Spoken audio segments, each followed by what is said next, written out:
It's interesting. It's an interesting story to tell right at the moment of COVID-19, because it makes me think of Foucault's Crime and Punishment, talking about disciplinary projects come into existence to manage the plague. So you have this like technocratic rationality to Yes, manage the plague, which then restructures the way societies work. that's what's going on right now. So that leads to that question, which is, now that we're in COVID-19, is this a, and I don't want to ask a question that just denies exactly what you just said, but is this a moment where we restructure and press even further into technocratic rationality, or is it a moment that is disrupting and revealing that technocratic rationality is empty? Well, it's all of the above, isn't it? There's no straight line here, and nobody can predict where all of this is going. And what you have to bring into what I've just described, particularly when one talks about the COVID-19, is that part of what it's produced is a massive anxiety across our society at multiple levels.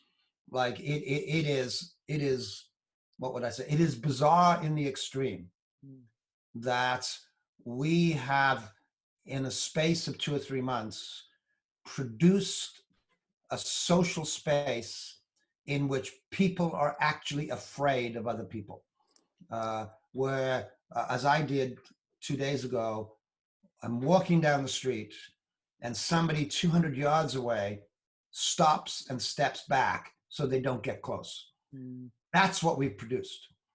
However, the other thing that we're producing, and it's, you know, there's multiple sides to this. It's not simple. Is that it's also producing this desire to get, for example, the economy back to where it was. And we should make no mistake that there is a tsunami of neoliberal capitalism just waiting to re-engine and get back and take things back to where they were before. And so the question of what are we learning, what are we discovering from this COVID situation is very ambiguous. You know, we have all, probably some countries more than others, we've all been obedient to the scientists who shut us down and isolated us. And I understand the reasons why, but now what we're confronting now is are massive questions about the mental health of young kids in the midst of this, and school-age kids. We're confronting the question of what have we done to small local businesses. So it's very, very complex what's going on. But what I would say is, as significant and challenging as COVID-19 is, it is only one of the phenomenon of the unraveling of the nexus of our social life that's been going on since you know, the latter part of the last millennium. There are many other things happening inside this society that are reshaping who we are, and it just happens to be that this COVID-19 is the latest and in many ways the most tragic, because of the deaths it's called. So that's the kind of space where we are right now. And my fear is that those who are leading in the church are caught up in one of two things. One is, how do they manage what's been put upon them? You know, and they're managing it technically, right? You know, online video worship services, you know, Zoom, like we're doing, and they're good things. I'm not criticizing that, but that's where a huge amount of energy is being taken up. And now they're beginning to ask the question, well, what's next? As we begin to come out And of course, what we're realizing is coming out is not what we thought it was, right? We Mm-hmm. come out, we have to go back in. What do we do? And I find a lot of clergy are turning up on Zoom meetings for, here are the 3 steps you need to take to do this, or the 4 steps you need to take that. Mm-hmm. But there's very, very little coming to this with a theological lens to try to wrestle with what's happening here to human beings. Mm. Where is God in the midst of this? And how do we begin to engage the people of God when we're in a space and a time when nobody can predict where it's going? For me, those questions are absent. Mm. Yeah, it's true to the point that you just made.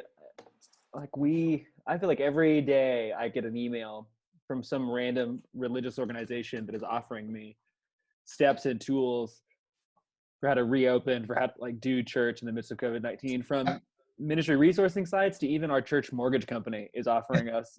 Yeah, yeah. And they're all trying to be helpful, don't misunderstand me, but they're all missing the point. Mm-hmm.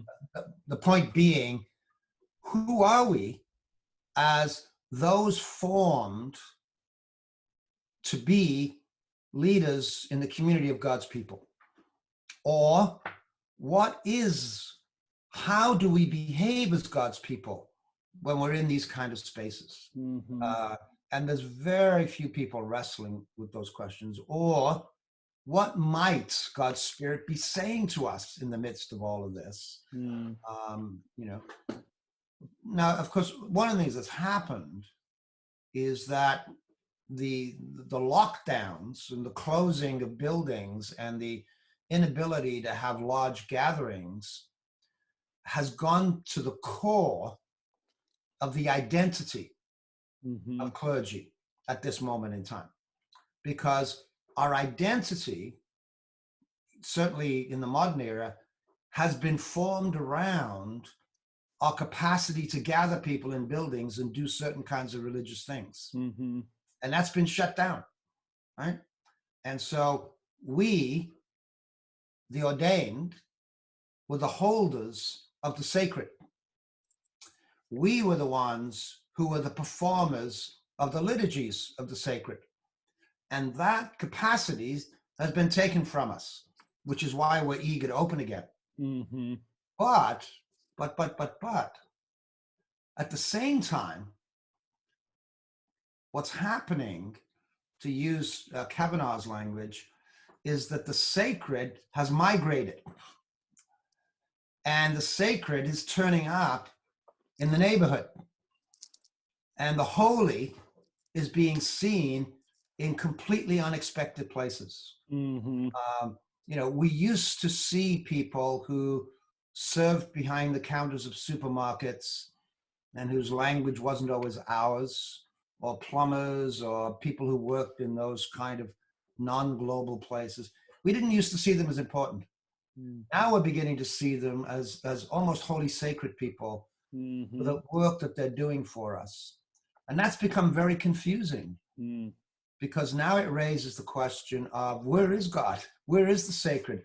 What are the liturgies of the everyday when we don't have these other spaces? How does the Eucharist, what I call it, you call it communion, how does it turn up? Mm. When in a lot of these traditions, you almost need holy men, mostly men, to do this kind of thing. Well, how does it turn up when the holy men can't turn up? So it's all part of the disruptive spaces that are being created. Yes. You wrote a piece recently for JMP and called The Church Vulnerable. You wrote it with a few others, a letter. Is this partly what you were defining? Is that the COVID-19 has created a vulnerable space for the church? Yeah, it's part of technocratic rationality, going back, is all about management and control. And if you look at, and I'm being very specific here, what I call the Euro-tribal churches, the major denominations that came out of the European migrations or colonization. So I'm not talking about immigrant churches such as the Hispanics or Chinese, and I'm not talking about African American churches. I'm talking very specifically. If you look at these churches, their whole way of being put together is about management and control. And management and control has nothing to do with being vulnerable. And the ways in which these churches have lived out their lives when they look at their communities is to ask questions like, how do we help people and how do we meet people's needs? And so they create programs, and there's not a lot of no good and needed programs, but they create programs giving out food, going to shelters. So I'm not diminishing those things. But let's not forget, they are all about white Euro tribals being in control. Right? What I'm saying, or what we were saying in that thing, is that this unraveling invites the Euro tribal churches to discover a very different posture, which is not, here we are coming to meet your needs or help, but we too are vulnerable. And that vulnerability can only be known and learned and experienced in relationship with the other. And it's not about the other being someone you can give to. The other is someone that we sit with and listen to and learn from and be shaped by. So when we talk about vulnerability, that's what we're talking about. It is a posture and a way of life that is alien and strange to the Euro tribal churches. And what we're saying is that this, I think, is part of the invitation of the Spirit, which is, if we are to understand what God is doing in the midst of all of this stuff, we have to be in a vulnerable space. Don't forget, if you keep asking the question of when do we get back to normal, that question leaves you right inside the power and control narrative. Yes. Because that's what you're looking for.